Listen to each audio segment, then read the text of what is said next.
It is interesting how you saw so many characters in Thomas Season 1 and Thomas Season 2, yet your favorite character is the Station Master, Keith Hartley, जिसे हम normally and famously जानते हैं Vomit Man के नाम से, जो कभी भी vomit and कभी भी टट्टी कर सकता है।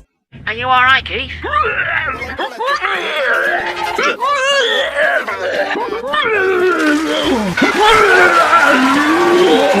This is so disgusting. खबरदार रूपक, जो फालतू का मुझे इंसल्ट किया। मुझे कोई शौक नहीं उल्टी करने की, वो तो थॉमस को देख निकल गया था, और क्योंकि उस दिन वो रिकॉर्ड हुआ था तो यूट्यूब पर मेरी उल्टी वायरल हो गई। हाँ, वैसे ये बात सच है कि मैंने नेशनल टीवी में जाके टट्टी कर दी। थॉमस की इतनी बुरी हालत क्या आपकी वजह से हुई? हाँ चलो माना तुम्हारी मजबूरी थी, लेकिन तुम्हें देखकर कार्लो ने भी उल्टी कर दी। बेटे कैसे हो? मैं तेरा पापा। हमारा ही लड़का है आफ्टर ऑल, हमारा ही खून।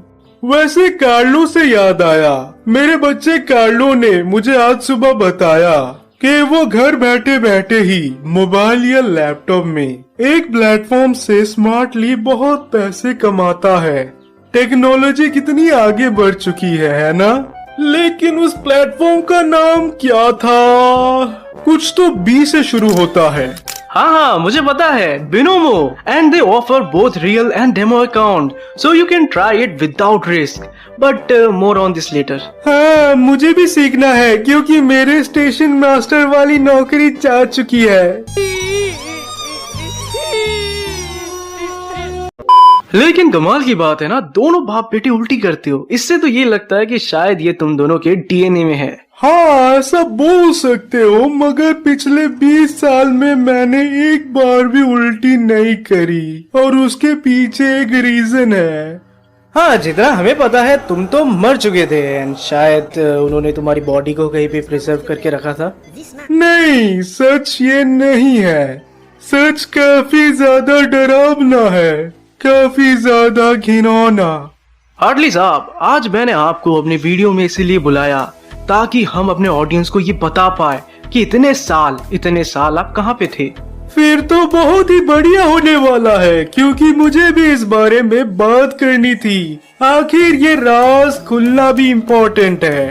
तो उस रात थॉमस के मुझे फाड़ने पर मैं बस मरने ही वाला था, लेकिन काफी सारे इम्पोर्टेंट पासवर्ड्स एंड कोड्स जो काम आते हैं बायोफ्यूज्ड इंजिन्स के फाइल्स को एक्सेस करने के लिए, वो बस मुझे पता था। इसीलिए मेरे मरने पे सबसे ज्यादा लॉस टोफम हैट और डॉक्टर ओवेंस को होता।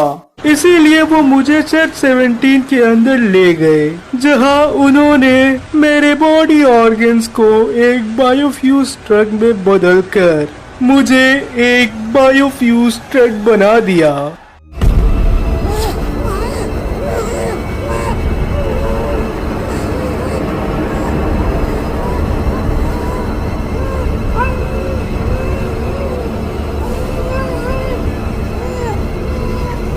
ये सुनकर आपको जोर का झटका लग सकता है, मगर यही सच है। एंड ये जो बायोफ्यूज ट्रक है, पर्टिकुलरली जो यहाँ पर इंतजार कर रहा है, ये और कोई नहीं बल्कि यही हार्टली है, कार्लो का पापा, जिसको कार्लो ने शेड 17 के अंदर देखा। वैसे कार्लो शेड 17 में इस पर्टिकुलर बायोफ्यूज इंजन को देख इसीलिए सरप्राइज होता है क्योंकि ये फेस वो बहुत पहले देख चुका है।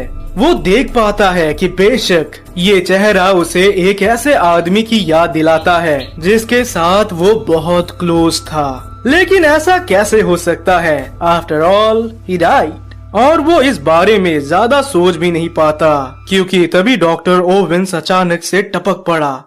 वैसे मैंने बिनोमो के बारे में बताया था, भूल तो नहीं गए? बिनोमो हमेशा आपको एक डेमो अकाउंट प्रोवाइड करता है ताकि अगर आप बिगिनर ही क्यों ना हो, आप मजे से सीख सकते हैं। डेमो अकाउंट की खास बात ये है कि ये एक रिहर्सल स्टेज जैसा है, जहां बस आप खुद को तैयार करते हो प्रैक्टिस से, और जब कॉन्फिडेंट फील करो तो रियल अकाउंट में स्विच कर लो।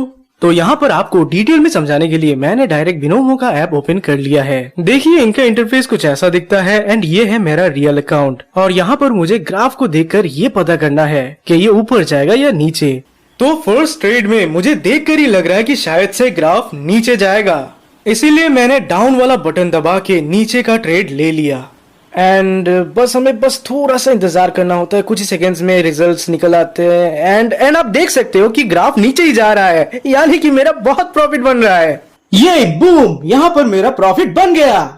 तो चलिए मैं आपको दिखाता हूँ कि यहाँ पर आप डिपॉजिट कैसे कर सकते हैं। बिनोमो में आपको डिपॉजिट के ढेर सारे अलग अलग जरिए मिलते हैं, लेकिन यहाँ पर मेरा फेवरेट है UPI. And just like deposit, withdrawal का ऑप्शन भी काफी इजी है एंड काफी सिंपल है। आपको बस आपके रिक्वायर्ड अमाउंट को डालना होता है एंड बस वो आपके अकाउंट में आ जाता है। डेमो अकाउंट में ऑलरेडी $10,000 आपके लिए रखे रहते हैं, ताकि आप उनका यूज कर आराम से प्रैक्टिस कर सकते हैं। प्रोमो कोड है रूपक, तो प्रोमो कोड को जरूर यूज करना। इसीलिए अभी डिस्क्रिप्शन में दिए गए लिंक से ट्राई करो, ताकि आपको एक्स्ट्रा बेनिफिट्स मिल पाए। थॉमस का डीएनए एक लॉकर में था, जिसकी पासवर्ड मेरी आंखें थे, इसीलिए मुझे सेट 17 में रखा गया, ताकि जब भी डीएनए की जरूरत पड़ती मैं वही मौजूद रहता लॉकर को खोलने के लिए। डॉक्टर ओवेंस ने सीजन 1 में सबको बेवकूफ तो बनाया ही, लेकिन क्या मस्त प्लान बनाया था। बायोफ्यूज थॉमस को उसने बनाया, और जब बाकी के ट्रेन्स यूके के साथ जंग पे उतर आए तो इन सब से पल्ला झाड़ कर थॉमस के दादाजी को फंसा दिया, जो कि ऑलरेडी जा चुका है। एंड क्योंकि मुर्दे बोल नहीं सकते तो वो आराम से बच गया। फिर खुद ही अच्छा थॉमस बनाकर पूरी दुनिया पर राज करना चाहता था, लेकिन शुक्र है कार्लो की गोली कंटेनर में जा लगी। इस चीज के लिए तुम मुझे थैंक्स बोल सकते हो, क्योंकि मैंने ही चिल्लाया था, लेकिन फिर भी बेचारे को गोली लग गई। यही तो प्रॉब्लम है तुम सबकी, तुम इन्वेंशंस को रेस्पेक्ट नहीं करते। सबके सब एक दूसरे हो।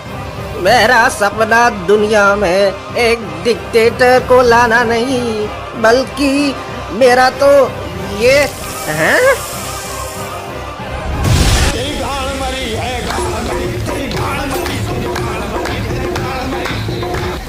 हम तो चुप गए।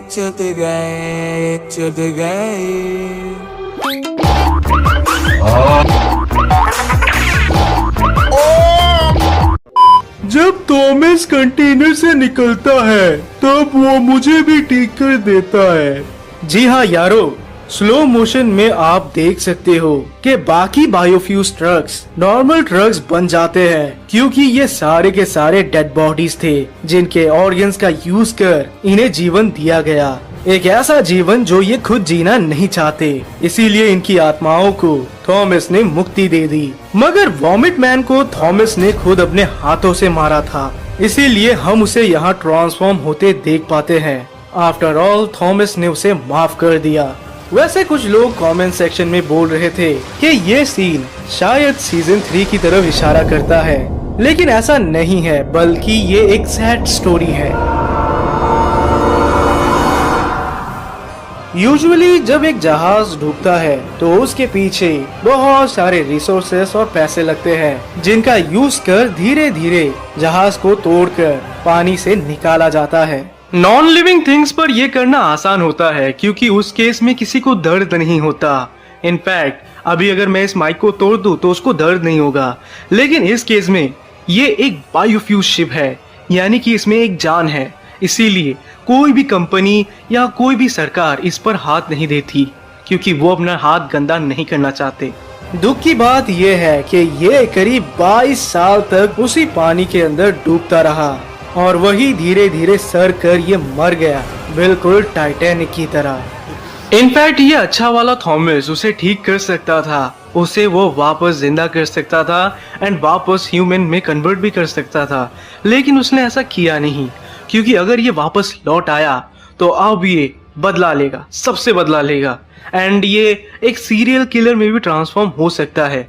इसीलिए थॉमस ने ये डिसाइड किया कि अगर ये हेवन में रेस्ट कर रहा है तो इसे रेस्ट करने दिया जाए ताकि ये सबके लिए बेहतर हो। एक धमाकेदार कहानी जिसको पूरा बताने में करीब 4 साल लग गए, लेकिन आज भी कुछ राज अधूरे ही रह गए।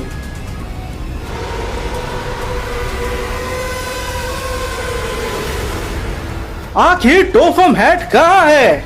वो कहाँ छुपा बैठा है और क्या वो कभी सामने भी आएगा?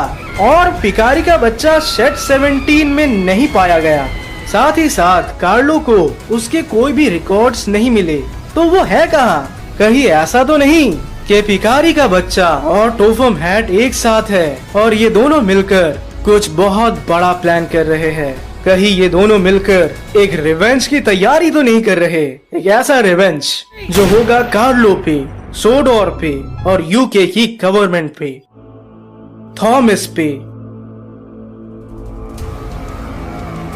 मैं आपको इतना ही बोल सकता हूँ कि बस थोड़ा सा इंतजार करो, फिर अचानक एक दिन एक ऐसी कहानी बाहर आएगी जो आपके रोंगटे खड़ी कर देगी।